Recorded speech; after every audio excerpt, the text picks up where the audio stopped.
Inquisitor Rise of the Red Blade by Delilah Dawson was released a few days ago, and it answered some questions about the Jedi Hunters Star Wars fans have been asking for a while. For example, if they were former Jedi, how did they survive Order 66? That's what we'll be talking about today, and there will be some spoilers for the book ahead. First, let me say that we get concrete answers surrounding two Inquisitors, Iskat and Tualon, and it plays out differently for both of them. So I think the real answer is that this was a case-by-case basis depending on the Jedi. Years ago at DragonCon, Clone Wars and Star Wars Rebels writer Henry Gilroy suggested to me that the Grand Inquisitor was turned during the Clone Wars while he was a Jedi Temple guard, and then he betrayed and killed his fellow guards during Darth Vader's assault. Iskat's story is completely different. She meets Palpatine during the Clone Wars and expresses some of her frustrations with the Jedi Council, and of course the Secret Sith Lord picks up on and encourages that line of thinking.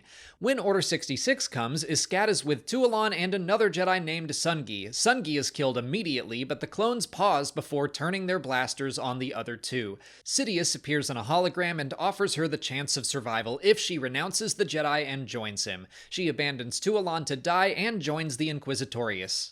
Several chapters later, we learn of Tualon's fate. The clones turned their blasters on him and he went down fighting. His rage at being abandoned by Iskat drove him to the dark side, and his desire for revenge helped him survive. Just like Maul, Reva, and the Grand Inquisitor himself as seen in the Obi-Wan Kenobi series. It's kind of ambiguous how he was brought into the Inquisitorius, but from what the book says, I think the clones' inhibitor chips programmed them to recognize when a surviving Jedi might make for a good candidate, and so he was taken to the Inquisitor's headquarters, tortured, reconditioned, and broken. I think it's likely most Inquisitors followed one of those two paths. Iskat, and I would guess Proset Dibs and the Fifth Brother, were probably offered the choice to live when the time came.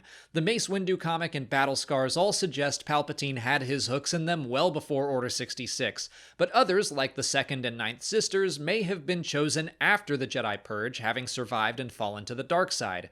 Rise of the Red Blade also hints that there may have been many more Jedi survivors who were taken in as potential Inquisitors that then did not survive the torture that followed. So we still don't have a full picture of every member of the Inquisitorius, but we have a much better idea of how Jedi were selected and kept safe from the Purge than we ever have. The Order 66 sections of the book were probably my favorite parts of the story. We haven't been lacking in Order 66 stories lately, but even so, this was a completely new perspective that was intriguing and chilling to see. If you want to check it out for yourself, you can for free on Audible. The audiobook for Inquisitor Rise of the Red Blade is out right now, and you can get it if you sign up for a free Audible trial by following the link in the description or by visiting audibletrial.com/Star Wars Explained. But that's it for today. If you haven't already, please like this video, subscribe to the channel, follow us on TikTok, Twitter, Threads, and Instagram, and consider checking out our Patreon page. As always, thanks for watching, and may the Force be with you.